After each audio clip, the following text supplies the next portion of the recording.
ಎಲ್ಲರಿಗೂ ನಮಸ್ಕಾರ. ನಿಮ್ಮ ಶ್ರಾವಸ್ ಕಲ್ಪವೃಕ್ಷ ಚಾನಲ್ಗೆ ಸ್ವಾಗತ. ಅಕ್ಕಿ ಬೇಡ, ಉದ್ದಿನ ಬೇಳೆ ಬೇಡ, ಫರ್ಮೆಂಟೇಷನ್ ಕೂಡ ಬೇಡ. 1 ಕಪ್ ಗೋಧಿ ಹಿಟ್ಟಿದ್ರೆ ಸಾಕು. ಗರಿ ಗರಿಯಾಗಿರ್ತಕ್ಕಂಥ ಕ್ರಿಸ್ಪಿ ದೋಸೆನ ಇನ್ಸ್ಟೆಂಟಾಗಿ ಕೇವಲ ಒಂದು 10 ನಿಮಿಷದಲ್ಲಿ ಯಾವ ರೀತಿ ಮಾಡೋದು ಅಂತ ನೋಡೋಣ. ಮೊದಲಿಗೆ ನಾನಿಲ್ಲಿ ಒಂದು ಪಾತ್ರೆಗೆ 1 ಕಪ್ ಅಳತೆಯಲ್ಲಿ 1.5 ಕಪ್ ಆಗುವಷ್ಟು ಗೋಧಿ ಹಿಟ್ಟನ್ನು ತೊಗೊಂಡಿದ್ದೀನಿ. 1.5 ಕಪ್ ಗೋಧಿ ಹಿಟ್ಟಿಗೆ ಅದೇ ಕಪ್ಪಿಂದ 1/4 ಕಪ್ ಆಗುವಷ್ಟು ಚಿರೋಟಿ ರವೆ ಬಳಸ್ಕೊಳ್ಳಿ. ಚಿರೋಟಿ ರವೆ ಹಾಕೋದ್ರಿಂದ ದೋಸೆ ಕ್ರಿಸ್ಪಿಯಾಗಿ ಬರುತ್ತೆ. ಹಾಗಾಗಿ 1/4 ಕಪ್ ಆಗುವಷ್ಟು ಚಿರೋಟಿ ರವೆ. ಅದ್ರ ಜೊತೆಗೆ ಅರ್ಧ ಕಪ್ ಆಗುವಷ್ಟು ಮೊಸರು. ಇಲ್ಲಿ ಹುಳಿ ಮೊಸರು ಬೇಕು ಅಂತೇನಿಲ್ಲ, ಈ ನಾರ್ಮಲ್ ಆಗಿರ್ತಕ್ಕಂಥ ಮೊಸರನ್ನು ಕೂಡ ಸೇರಿಸ್ಕೊಳ್ಳಿ. ಹಾಗೆ 1 ಸ್ಪೂನ್ ಆಗುವಷ್ಟು ಅಥವಾ 2 ಸ್ಪೂನ್ ಆಗುವಷ್ಟಾದರೂ ತುಪ್ಪ ಅಥವಾ ಎಣ್ಣೆ ಎರಡರಲ್ಲಿ ಯಾವುದನ್ನಾದರೂ ಬಳಸ್ಕೊಳ್ಳಿ. ನಾನಿಲ್ಲಿ 1 ಸ್ಪೂನ್ ಆಗುವಷ್ಟು ತುಪ್ಪನ ಸೇರಿಸ್ಕೊಂಡಿದ್ದೀನಿ. ಇವಾಗ ಯಾವ ಕಪ್ಪನ್ನು ಬಳಸ್ಕೊಂಡಿದ್ದೆ ಅದೇ ಕಪ್ಪಿಂದ 2 ಕಪ್ ನೀರನ್ನು ಸೇರಿಸ್ಕೊಂಡು ಹಿಟ್ಟನ್ನು ಕಲಿಸ್ಕೊಳ್ತಿದ್ದೀನಿ. ಈ ಹಿಟ್ಟು ಒಂದು 4 ಕಪ್ ಆಗುವಷ್ಟಾದರೂ ನೀರನ್ನ ತಗೊಳುತ್ತೆ, ಆದರೆ ಒಮ್ಮೆಲೆ ನೀರನ್ನ ಸೇರಿಸ್ಕೊಳ್ಳೋದು ಬೇಡ. ಈ ರೀತಿ ಒಂದ್ಸರಿ ಕಲಿಸ್ಕೊಂಡು ನೋಡ್ಕೊಳ್ಳಿ. ಮತ್ತೆ ನೀರು ಹಿಡಿಯೋದಾಯಿತು ಅಂತಂದರೆ ಮತ್ತೆ ನೀರನ್ನ ಸೇರಿಸ್ಕೊಳ್ಳೋಣ. ನೋಡಿ, ಹಿಟ್ಟು ಗಟ್ಟಿ ಅನ್ನಿಸ್ತಿದೆ, ಹಾಗಾಗಿ ಇನ್ನೂ 1 ಕಪ್ ನೀರನ್ನ ಸೇರಿಸ್ಕೊಂಡು ನಾನಿಲ್ಲಿ ಹಿಟ್ಟನ್ನು ಕಲಿಸ್ಕೊಳ್ತಿದ್ದೀನಿ. ಹೆಚ್ಚು ಕಡಿಮೆ ಈ ಒಂದು ಹಿಟ್ಟಿಗೆ 3.5 ಕಪ್ ಆಗುವಷ್ಟು ನೀರಾದರೆ ಸಾಕಾಗುತ್ತೆ. ಹಾಗಾಗಿ ನೋಡಿಕೊಂಡು ನೀರನ್ನ ಸೇರಿಸ್ಕೊಂಡು ಈ ರೀತಿ 1 ಗಂಟೆ ಇಲ್ಲದೆ ಇರೋ ರೀತಿಯಲ್ಲಿ ದೋಸೆ ಹಿಟ್ಟಿನ ಬ್ಯಾಟರಲ್ಲಿ ಹಿಟ್ಟನ್ನು ರೆಡಿ ಮಾಡ್ಕೊಳ್ಳಿ.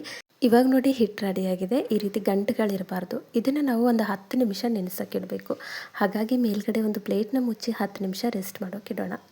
ಇವಾಗ ನೋಡಿ, ನಾನು ಕೂಡ ಒಂದು 10 ನಿಮಿಷ ಹಿಟ್ಟನ್ನು ರೆಸ್ಟ್ ಮಾಡೋಕ್ಕಿಟ್ಟಿದ್ದೆ. 10 ನಿಮಿಷದ ನಂತರ ಒಂದು ಸ್ವಲ್ಪ ರುಚಿಗೆ ತಕ್ಕಷ್ಟು ಉಪ್ಪನ್ನ ಸೇರಿಸ್ಕೊಳ್ಳಿ. ಹಾಗೆ 1/4 ಸ್ಪೂನ್ ಆಗುವಷ್ಟು ಬೇಕಿಂಗ್ ಸೋಡಾ ಇಲ್ಲ ಅಂತಂದರೆ ನಾರ್ಮಲ್ ಅಡುಗೆ ಸೋಡಾ ಕೂಡ ಬಳಸ್ಕೊಳ್ಬೋದು. ಸೋಡಾ ಹಾಕೋದ್ರಿಂದ ದೋಸೆ ಒಂದು ಸ್ವಲ್ಪ ಹಗುರವಾಗಿ ಬರುತ್ತೆ. ಹಾಗಾಗಿ ಸೇರಿಸ್ಕೊಂಡು ಮಾಡ್ಕೊಳ್ಳಿ. ಇನ್ಸ್ಟೆಂಟ್ ಆಗಿರೋದ್ರಿಂದ ಒಂದು ಸ್ವಲ್ಪ ಸೋಡಾ ಅವಶ್ಯಕತೆ ಇದ್ದೇ ಇರುತ್ತೆ. ಇವಾಗ ಹಿಟ್ಟು ರೆಡಿಯಾಗಿದೆ. ಈ ಸೈಡಲ್ಲಿ ಆಲ್ರೆಡಿ ಗ್ಯಾಸ್ ಮೇಲೆ ದೋಸೆ ಹಂಚನ್ನು ಕಾಯಲಿಕ್ಕಿಟ್ಟಿದ್ದೆ. ದೋಸೆ ಹಂಚು ಸ್ವಲ್ಪ ಕಾದ ನಂತರ ಈ ರೀತಿ ನೀರನ್ನ ಸೇರಿಸ್ಕೊಂಡು ಒಂದು ಕಾಟನ್ ಬಟ್ಟೆಯಿಂದ ದೋಸೆ ಹಂಚನ್ನು ಕ್ಲೀನ್ ಮಾಡ್ಕೊಳ್ಳಿ.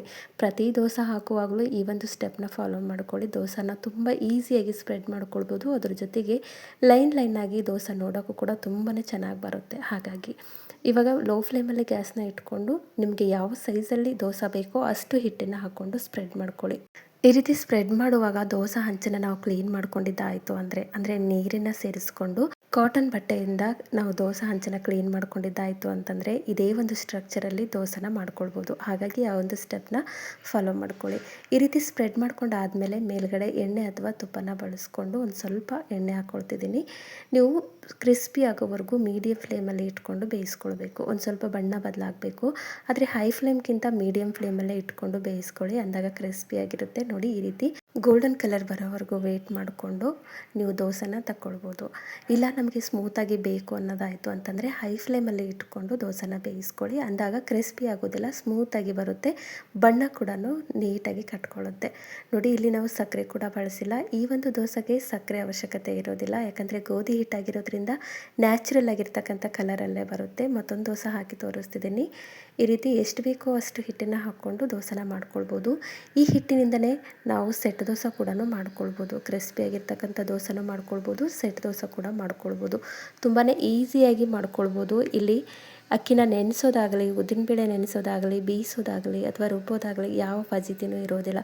ಫರ್ಮೆಂಟೇಷನ್ ಕೂಡ ಬೇಕಾಗಿರೋದಿಲ್ಲ. ಕೇವಲ 10 ನಿಮಿಷದಲ್ಲಿ 1 ಕಪ್ಪು ಗೋಧಿ ಹಿಟ್ಟಿದ್ರೆ ಸಾಕು. ತುಂಬಾ ಸಿಂಪಲ್ಲಾಗಿ ದೋಸೆನ ನಾವು ಇನ್ಸ್ಟೆಂಟಾಗಿ ಮಾಡ್ಕೊಳ್ಬೋದು. ಪ್ರತಿ ದೋಸೆನೂ ನಾನಿಲ್ಲಿ ಕ್ರಿಸ್ಪಿಯಾಗಿ ಬೇಯಿಸ್ಕೊಳ್ತಿದ್ದೀನಿ. ನಿಮಗೆ ಬೇಕು ಅಂದರೆ ಸ್ಮೂತಾಗಿ ಕೂಡ ಬೇಯಿಸ್ಕೊಳ್ಬೋದು. ಈ ದೋಸೆನೂ ಸಹ ಅಷ್ಟೇ, ಒಂದು ಸ್ವಲ್ಪ ಬಣ್ಣ ಕಟ್ಕೊಳ್ಳೋವರೆಗೂ ಬಿಟ್ಕೊಂಡು ನೋಡಿ, ತನ್ನಿಂದ ತಾನೇ ಎತ್ಕೊಂಡು ಬರುತ್ತೆ. ನಾವು ಗೋಧಿ ಹಿಟ್ಟಿನ ದೋಸೆನ ಈ ರೀತಿಯಲ್ಲಿ ಕೂಡ ಮಾಡ್ಕೊಳ್ಬೋದು.